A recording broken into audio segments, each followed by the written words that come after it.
Rita, venons-en à Karim. Karim a 32 ans. Comment vous avez décelé les troubles qu'il avait apparaît très jeune? Ben nous, on s'en est pas aperçu tout de suite. Karim a été très malade pendant sa toute petite enfance, donc on a été plutôt axé sur des problèmes de santé. Il ne grandissait pas, il ne grossissait pas. Et c'est seulement au moment de rentrer en CP qu'on s'est vraiment rendu compte qu'il ne pouvait pas aller du tout en CP. On a fait des tests et on nous a dit qu'il était déficient mental, mais sans vraiment le cataloguer dans une catégorie. Et il a suivi un cursus IME, IMPRO, enfin voilà. Moi j'en ai entendu la première fois parler de l'autisme avec le film de Rainman avec Dustin Hoffman. En fait, quand j'ai vu le film, ça ne correspondait pas à Karim au niveau, l'autiste que joue Dustin Hoffman est un autiste Asperger. Karim, il n'est pas capable de compter le nombre d'allumettes qui tombent par terre, ni de vous dire votre nom et votre numéro de téléphone en voyant votre nom. Mais il y avait des petits signes, des petits détails, et je disais, c'est bizarre, là, Karim, il a cette façon de réagir et tout. Donc quand j'en parlais aux éducateurs ou aux médecins, on me disait non, de toute façon, non, il ne rentre pas du tout dans cette catégorie, vous faites des illusions. Donc ça a duré plusieurs années et c'est seulement à 23 ans en fait, qu'il a été diagnostiqué autiste. Moi j'avais commencé à lire des livres.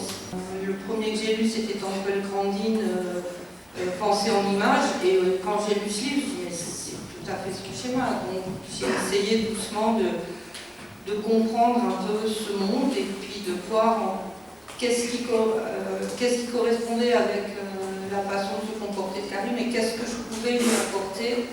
Ce qui est frappant quand on lit ce livre, on s'aperçoit que très longtemps, vous avez été absolument seul pour essayer de comprendre ce qui se passait, pour essayer de cerner ce qui se passait.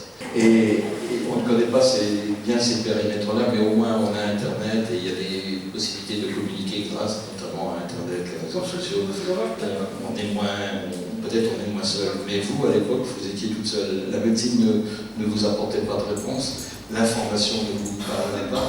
Et ce qui est frappant dans ce livre, c'est qu'on s'aperçoit que step by step, comme on dit, pas à pas, vous avez toujours bâti votre aide au niveau de votre fils sur le bon sens, l'observation fine et l'amour, évidemment, que vous lui avez manifesté. Ce sont ces trois agrégатeurs-là qui vous ont permis d'avoir une connaissance extraordinaire sur ce qui se passe. Quand on lit le livre, on s'aperçoit que vous avez acquis cette connaissance-là. C'est un travail formidable que vous avez fait. J'ai acquis la connaissance de mon fils, c'est déjà pas mal. Oui. Après, chaque autisme est différent et depuis 2 jours, grâce au livre, il y a quelqu'un qui est sur Internet qui me dit « Mon frère ressemble ».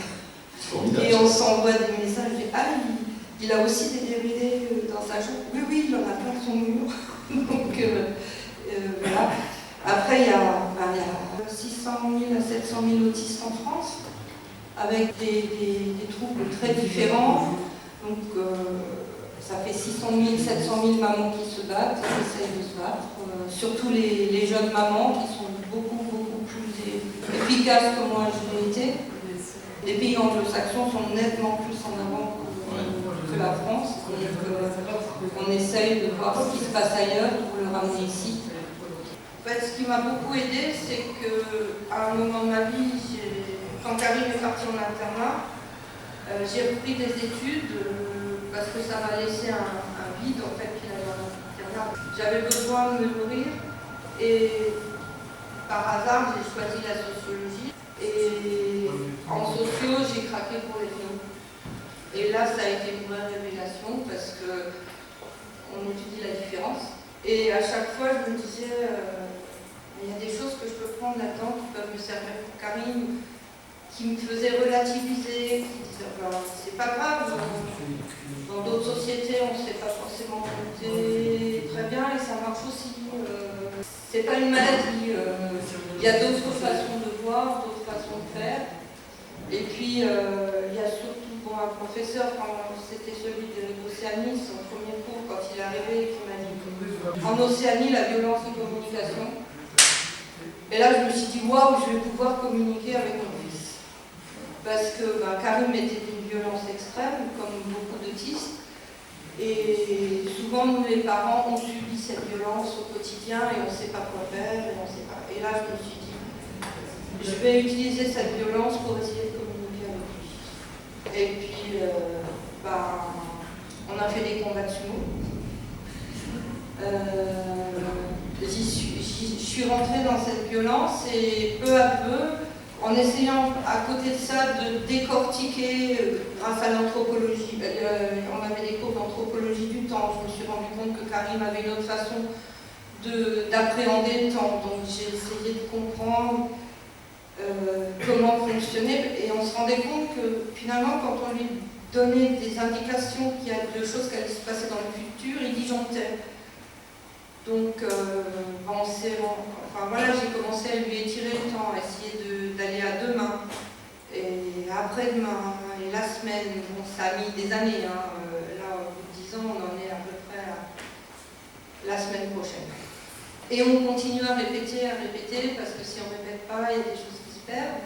Mais du coup, on peut poser des choses dans le futur sans que ça parte en violence et voilà, donc j'ai essayé de trouver des petites choses, des petits détails qui font qu'on arrive à avoir une vie à peu près sereine. On est passé en 10 ans de 3-4 combats de sumo par semaine à un tous les 3 mois, 2 mois, comme ça, donc c'est quand même pas mal. Voilà, et puis on essaye, il y a plein de choses, en fait, il y en a pour toute la vie. Et on prend un peu ça comme un jeu un escape game pour la vie, voilà. Un escape game pour la vie, l'expression est belle. Et donc ce combat, vous l'avez mené, vous l'avez fait avec encore une fois plein de bon sens, en observation quotidienne, plein d'amour pour aider votre fils.